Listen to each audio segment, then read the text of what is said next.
You walk in the door and your baby goes absolutely crazy. Arms reaching, body leaning forward, making noises like you've been gone for a year. Then your partner walks in 10 minutes later and gets a smile.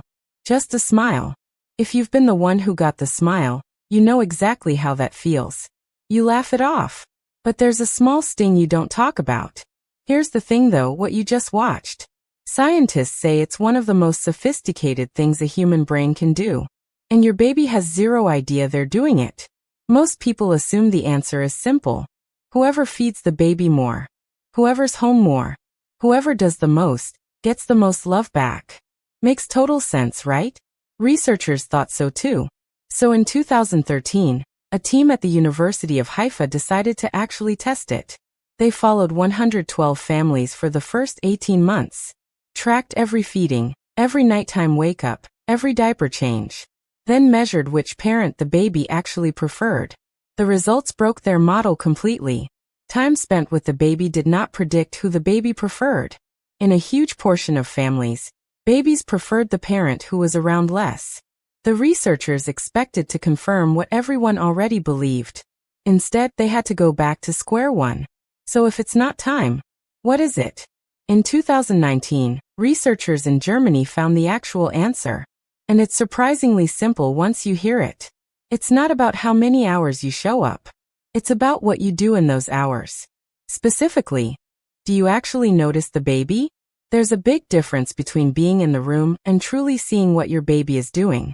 Are they getting fussy before the cry even starts? Are they shifting their body because they want to be held? Are they reaching in a specific way that means something? A parent home for 12 hours but constantly distracted gives the baby a completely different experience than a parent home for 4 hours but fully present. The baby's brain isn't counting hours. It's counting something else entirely. How often does this person actually see me? Here's the experiment that proved this. And it's kind of wild. Researchers tied a ribbon from a baby's ankle to a mobile hanging above them. When the baby kicked, the mobile moved. Babies figured this out within minutes. They started kicking on purpose, absolutely delighted with themselves.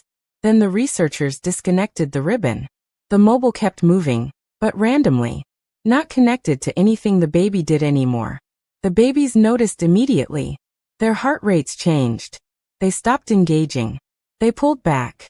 They couldn't speak. They couldn't explain it. But their entire body registered one thing. What I do no longer matters here. That same detection system runs every single time your baby interacts with you. Every time you catch the early cue. Every time you respond to the right signal at the right moment. The baby's brain quietly logs it. This person tracks me. This person is safe. That's what those reaching arms are really saying. If this is already making you think differently about your baby, hit subscribe and share your experience in the comments. Now here's something almost no parent is prepared for. Between 6 and 9 months, most babies lock onto one parent hard. This is peak stranger anxiety. The baby's brain is doing a massive internal reorganization, sorting the entire world into just 2 categories. Safe. And everything else.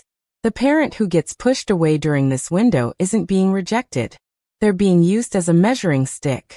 Watch what happens when that same parent walks into a calm, relaxed room. The preference drops significantly. Then watch it spike again when the baby is tired, sick, or overwhelmed. This isn't about love. It's about threat assessment. The number one parent is simply whoever the baby's nervous system has filed under one label. When I'm scared, this person makes it stop. Now here's the part that completely changes how you should think about being the non-preferred parent.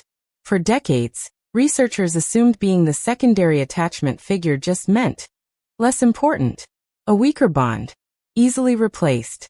The last 10 years of data says the complete opposite. A major study tracked children from infancy all the way to age 7. What they found stopped researchers in their tracks. The non-preferred parent predicted specific outcomes in the child that the preferred parent simply did not. Things like willingness to try new situations, bouncing back when the primary parent isn't available, the ability to build real friendships and trust people outside the immediate family. Researchers gave it a name, the secure base extension. Here's the simple version. The preferred parent is home base. You are what teaches the child it's safe to leave home base at all. The baby giving you the polite smile while going absolutely crazy for your partner is not ignoring you. They are practicing on you, learning through every interaction with you that the world outside their safe circle is also okay. That unfamiliarity doesn't mean danger. That new can become safe. You are not second place. You are teaching a completely different and irreplaceable lesson. There is one thing worth paying close attention to though. Healthy preference has a very specific pattern. Strong during stress, softer during calm. The baby who loses their mind when you walk in should still, eventually, settle when your partner holds them. Should still play with both of you. Should still light up when the preferred parent comes back. What pediatricians actually watch for is something different. A baby who cannot be comforted by either parent. A baby who responds to both parents the same exact way they respond to a total stranger. A baby who doesn't seem to track either parent's face with any real attention or preference at all. These patterns can be a signal that the attachment system itself needs a closer look. And catching it before 12 months makes an enormous difference in what can actually be done about it. Here's what you need to hear. You watch this child more closely than any doctor, any researcher, any pediatrician ever will. If something feels off, trust that feeling.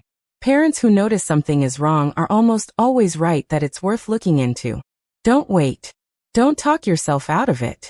Make the call. So the next time your baby reaches past you for the other person in the room, remember what you're actually watching. A brain that has been running a continuous evaluation since the very first weeks of life. Logging thousands of tiny moments. Building an entire map of the world based on one quiet question. Who sees me most clearly? That's not rejection. That's precision. That's the most honest thing any human being ever communicates to another person. And it starts before they can even hold their own head up. Thanks for watching and see you in the next video.